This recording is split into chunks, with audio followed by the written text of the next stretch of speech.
아침 묵상에 오신 여러분들을 환영하고 축복합니다. 또 하나님께 새로운 날을 허락하셨는데요. 새로운 날에 걸맞는 새로운 은혜로 오늘 하루 우리 인생을 지킬 줄 믿습니다. 오늘은 공평에 대한 법이라는 제목을 가지고 출애굽기 23장 1절부터 9절까지 말씀을 좀 살펴봤으면 좋겠습니다. 우리 먼저 1절과 2절 말씀 같이 한번 읽어볼까요? 너는 거짓된 풍설을 퍼뜨리지 말며 악인과 연합하여 위증하는 증인이 되지 말며 다수를 따라 악을 행하지 말며 송사의 다수를 따라 부당한 증언을 하지 말며. 예. 오늘날 우리 사회에 있어서 가장 중요한 가치 중에 하나는 공평이에요. 공정이죠. 그만큼 우리 사회가 왜 이런 것들 중요시 여겨요? 그만큼 불평등하다고 생각하기 때문이에요. 특별히 젊은 사람들이 사이에서 그런 마음이 크죠. 대표적인 예가 금수저, 수저론이 아닐까 싶어요. 금수저, 은수저, 흑수저. 이런 수저론을 대표하는 게 뭐예요? 아무리 개인이 노력해도 한계가 있다는 거예요. 극복하지 못하다는 거예요. 이미 세상은 기울어진 운동장이란 거죠. 공평하지 않고 불공평한, 불평등한 세상이란 거예요. 참 그래서 오늘날 공평에 대한 이야기들이 많이 있습니다. 정말 공정한 사회를 만드는 것, 공평한 사회를 만드는 것, 정의로운 사회를 만드는 건 우리 기독교인들에게 주어진 매우 중요한 책임이라고 저는 생각해요. 오늘 본문도 마찬가지예요. 이 공평의 문제, 공정의 문제에 대해서 다루고 있습니다. 그럼 어떻게 하면 공평한 사회를 만들 수 있을까? 뭐라고 얘기하냐면 너희가 거짓된 풍설을 퍼뜨리지 말고 거짓 소문을 퍼뜨리지 말라는 거예요. 그리고 악인과 연합해서 위증하는 거짓 소문과 또 거짓 증언을 너희가 하지 말라는 거예요. 우리가 공평한 사회를 만들기 위해서 무엇보다 해야 될 일은 무엇입니까? 우리 사회에 거짓이 없어야 돼요. 거짓을 없애기 위해서 노력해야 돼요. 근데 사실은 우리 사회만큼 오늘날 거짓이 정말 팽배해진 사회는 없죠. 여러분 하더라 통신 아시죠? 이렇게 하더라. 근데 재밌는 것은 이렇게 인터넷이나 이렇게 사람들 사이에 이런 떠도는 소문이 있잖아요. 그런데 우리나라 사람들 조사해 보니까 이 떠도는 소문이 70%가 진짜라고 믿는데. 그런데 서양 사람들 같은 경우에는 소문의 30%만 진짜라고 믿는다는 거죠. 그만큼 우리나라는 뭐예요? 이런 소문이나 하더라 통신이나 이런 것들에 대해서 신뢰를 많이 한다는 거예요. 그런데 이런 것들이 얼마나 거짓된 것들이 많아요. 그래서 우리가 더 조심해야 돼요. 사실 여러분들이 어떤 소문이나 어떤 하더라 통신을 듣잖아요.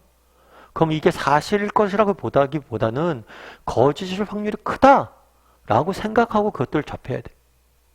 그런데 그렇지 않죠. 그럼 왜 이런 현상이 있을까요?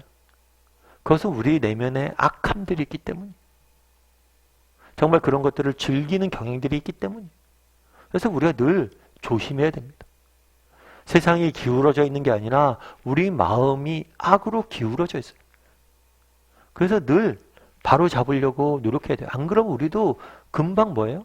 그런 사람들과 맞장구 치면서 거짓된 소문을 우리도 옮기고 그것들로 인해서 다른 사람에게 받지 말아야 될 피해를 주거나 그들에게 마음에 손상을 입히는 경우들이 많다는 거예요. 교회 내에도 마찬가지예요. 교회 내에도 잘못된 소문이 얼마나 많아요. 저도 과거에 그런 것도 굉장히 많이 경험해봤어요. 내가 직접 분명히 그 자리에 있었고 보고 들었는데 엉뚱한 얘기를 하는 거예요. 아니 내가 직접 보고 들었는데 그렇지 않다. 그래서 내가 잘못 보고 들었다는 거예요. 정말 너무나 억울하더라고요. 다른 사람에 대한 그러면 다른 사람이 험담을 하는 거예요. 그래서 아니라고. 참 그런 경우들이 너무 많아요. 그래서 나폴레옹 같은 경우에는 뭐라고 얘기했냐면 맹세를 지키지 않는 가장 좋은 방법은 맹세를 하지 않는 거다. 그만큼 우리는 잘못된 말이나 행동을 할 수 있는 가능성이 큰 거예요. 그래서 늘 내가 말하는 것들이 늘 틀릴 수 있다. 라는 걸 생각을 하고 다른 사람을 판단하거나 그런 말들을 전하는 것들에 조심해야 돼요. 그래서 우리 삶 가운데 팽배해 있는 이 거짓 소문들, 거짓말들, 거짓 증언들, 특별히 다른 사람들 판단하고 정죄하는 이런 말들에 대해서 우리가 굉장히 조심할 필요가 있다는 거예요. 그리고 또 한 가지, 첫 번째는 거짓에 대해서 이야기를 합니다. 근데 두 번째는 뭘 이야기하냐면 다수를 따라 악을 행하지 말라라고 이야기를 해요. 다수결의 위험성을 여러분들이 알아야 된다는 거예요. 사실 오늘날 우리 사회는 민주주의 사회죠. 민주주의 사회가 가장 중요시 여기는 원칙 중에 하나가 뭐냐면 다수결. 그런데 우리가 한 가지 기억할 것이 뭐냐면 다수라고 해서 반드시 옳은 것은 아니란 거예요. 물론 다수의 의견을 무시하고 아나 무인으로 자신의 의견만을 옳다고 주장하란 말은 아니. 다만 중요한 것은 다수의 의견이라고 무조건 따라야 돼서는 안 된다. 다수가 그것들을 원하느냐가 중요한 게 아니라 또 그렇다고 반대하는 내 의견이 중요한 게 아니에요. 정말 우리 믿는 사람들이 중요한 건 뭐예요? 성경이 뭐라고 말하냐는 거예요.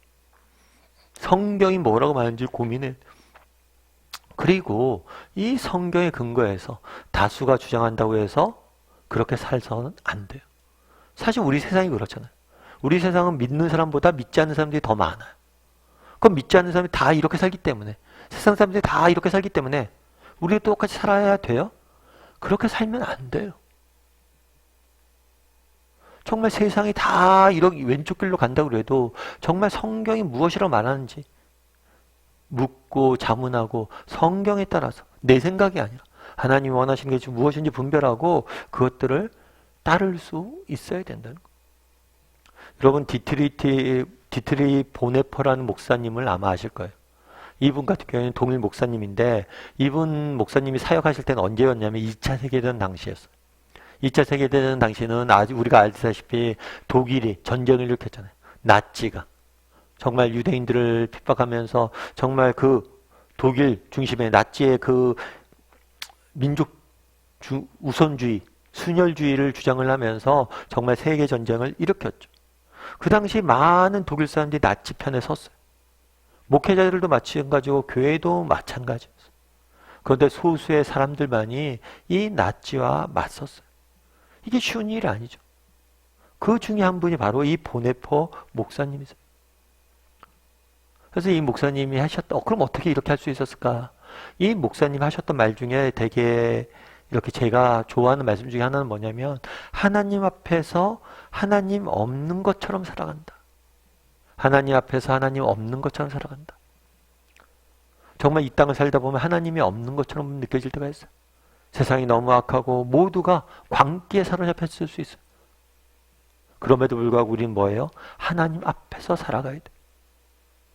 정말 우리가 언젠가 우리 다 하나님 앞에 설 거잖아요. 정말 하나님 앞에 섰을 때 하나님이 우리를 판단해 주실 거죠. 그래서 하나님이 원하시는 것이 무엇인지, 정말 하나님이 바라시는 것이 무엇인지 내 욕심이 아니라 그것들을 늘 돌아보고 하나님 앞에서 우리가 살아갈 수 있어야 돼. 때로는 이 세상이 정말 하나님이 없는 것처럼 느껴질 때가 있어요. 왜 우리가 정직히 살려고 그러고 우리가 올바로 살려고 그러는데 정말 이런 어려움들이 있고 아픔들이 있고 상처가 있는가? 내가 정말 예수님 잘 믿고 살아가려고 하는데 왜 이렇게 정말 고난이 끊이지 않는가? 하나님이 안 계시지 않냐? 이런 의문이 들 때가 있어요. 그럴 때라도 하나님 앞에서 살아가라는 거예요. 왜요? 그럼 하나님께서 뭘 하실 거예요? 우리를 회복시키실 거예요. 반드시 우리를 갚아주실 거예요. 그래서 정말 우리도 한번 돌아봤으면 좋겠어요. 정말 세상은 정말 믿지 않는 사람들이 너무 많습니다. 그리고 믿지 않는 사람들이 이렇게 살아야 된다고 주장을 해요. 하나님 없이 살아야 된다고 이야기를 해요. 이 세상 속에 우리는 살잖아요. 하나님 없는 것 같은 많은 사람들이 하나님이 없다고 이야기하는 세상 속에 살잖아요. 그런데 이런 세상 속에서라도 우리가 하나님 앞에서 살았으면 좋겠어요. 우리 하나님이 원하시는 게 무엇일까? 기억하고 바라고 정말 소망하고 살았으면 좋겠어요. 그랬을 때 하나님께서 다 갚아주실 거예요. 우리의 인생을 보호해 주실 것이고 우리를 통해서 일하실 거예요. 빛을 드러내실 거예요. 그런 믿음을 가지고 하루하루 살아갈 줄 아는 저와 여러분이 되기를 주님의 이름으로 소원합니다.